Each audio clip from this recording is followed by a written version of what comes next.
2 gram മുതൽ പാദസരങ്ങൾ, വളകൾ, 1/2 gram മുതൽ സ്റ്റഡുകൾ, 2000 രൂപ മുതൽ റിങ്ങുകൾ, 1 ഗ്രാമിൽ തുടങ്ങുന്ന മാലകൾ, നെക്ലസുകൾ, 9000 രൂപ മുതൽ ഡയമണ്ട് നെക്ലസുകൾ, 1 ലക്ഷം മുതൽ ആരംഭിക്കുന്ന വെഡിംഗ് സെറ്റുകൾ.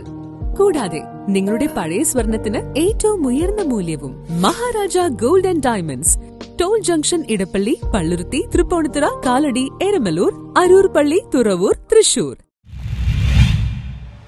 വിശ്വഗുരുകുലം സെന്റർ ഫോർ വേൾഡ് പീസ് പറവൂരിന്റെ ആഭിമുഖ്യത്തിൽ ഗുരുപൂർണിമ ദിനം ആഘോഷിച്ചു. Vishwagurukulam center for world peace പറവൂരിന്റെ ആഭിമുഖ്യത്തിൽ ഗുരുപൂർണിമ ആഘോഷവും വിശ്വഗുരുകുലം ആചാര്യൻ ശ്രീ ഗുരുവിന്റെ in the light of our guru എന്ന പുസ്തകത്തിന്റെ പ്രകാശന ചടങ്ങും നടത്തി. പറവൂർ വെങ്കടാചലപതി ക്ഷേത്രം മേൽശാന്തി ഭാഗവത മുരളീരവം ബ്രഹ്മശ്രീ നാരായണ ഭട്ട് പുസ്തകത്തിന്റെ ആദ്യ പ്രതി പ്രശസ്ത അക്കാദമിഷ്യൻ ചന്ദ്രമോഹൻ കത്തോളിന് നൽകി പ്രകാശനം നിർവഹിച്ചു. പുതിയതായിട്ട് ഒരു പുസ്തകം ആ ഗുരുവിന്റെ കൈകളാൽ എഴുതപ്പെട്ട പുസ്തകം കുഞ്ഞുമക്കൾക്കായിട്ട്, ശിഷ്യഗണങ്ങൾക്കായിട്ട് ഇറക്കിയിരിക്കുകയാണ്. അതിൻ്റെ പ്രസിദ്ധീകരണം ഔദ്യോഗികമായിട്ട് ഇവിടെ നിർവഹിക്കപ്പെട്ടിരിക്കുന്നു. അത് ഇനിയിപ്പോൾ എല്ലാവരും വായിച്ച് ഉൾക്കൊണ്ട് ജീവിതത്തിൽ അത് പകർത്തുവാനായിട്ട് ഭഗവാൻ ഗുരുവിൻ്റെ അനുഗ്രഹം ഉണ്ടാവട്ടെ എന്ന് പ്രാർത്ഥിച്ചുകൊണ്ട് ഞാൻ സാധന നൽകി. Human rights association Kerala chapter chairman S Abhilash പുസ്തകം സദസ്സിന് പരിചയപ്പെടുത്തി. കുന്നത്ത് തളി മഹാദേവ ക്ഷേത്രം മേൽശാന്തി മധു ഗോവിന്ദ് സംസാരിച്ചു. ചടങ്ങിൽ പങ്കെടുത്ത വിശിഷ്ട വ്യക്തികളെ ശ്രീ ഗുരു പൊന്നാളെ അണിച്ചാദരിച്ചു. ഗുരുകുലം വിദ്യാർത്ഥികൾ ഗുരുവന്ദനം ചടങ്ങ് നടത്തി.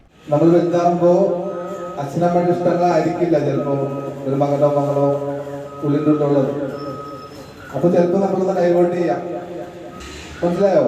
അപ്പൊ അച്ഛനമ്മമാരും മനസ്സിലാക്കേണ്ടതാണ്, നമ്മുടെ കുട്ടികൾ അവരുടെ ടേസ്റ്റിനനുസരിച്ച് പോകുമ്പോൾ ഒന്ന് പ്രോത്സാഹിപ്പിച്ചേക്കണം. അതുകൊണ്ട് തെറ്റൊന്നുമില്ല. ഇനി പ്രോത്സാഹിപ്പിച്ചില്ലെങ്കിലും പ്രോത്സാഹിപ്പിച്ചാലും ആദ്യത്തെ ഗുരു അച്ഛനമ്മയെ തന്നെയാണ്. സംശയമുണ്ടോ? ഇല്ല. അപ്പോ ഇങ്ങനെയുള്ള ചടങ്ങുകളില് മാതാപിതാക്കളുടെ സാന്നിധ്യം വളരെ അനുഗ്രഹമാണ്. അതിവിടെ ഇരിക്കുന്ന ചെറിയ കുട്ടികൾക്കും അല്ലാതെ പഠിക്കേണ്ടതെല്ലാം കണ്ട് ഇങ്ങനെയൊക്കെയാണ് ആചാര്യന്മാരൊക്കെ ബഹുമാനിക്കേണ്ടത്, ഗുരുക്കന്മാരൊക്കെ ബഹുമാനിക്കേണ്ടത്. നമ്മൾക്ക് നഷ്ടപ്പെട്ട് പോയിക്കൊണ്ടിരിക്കുന്ന ഒരു കാര്യമാണ് നമ്മളുടെ ഭാരതത്തിൽ. കാരണം നമ്മളിപ്പോ യൂറോപ്യൻ സംസ്കാരം ഫോളോ ചെയ്ത്. News bureau, Paravur.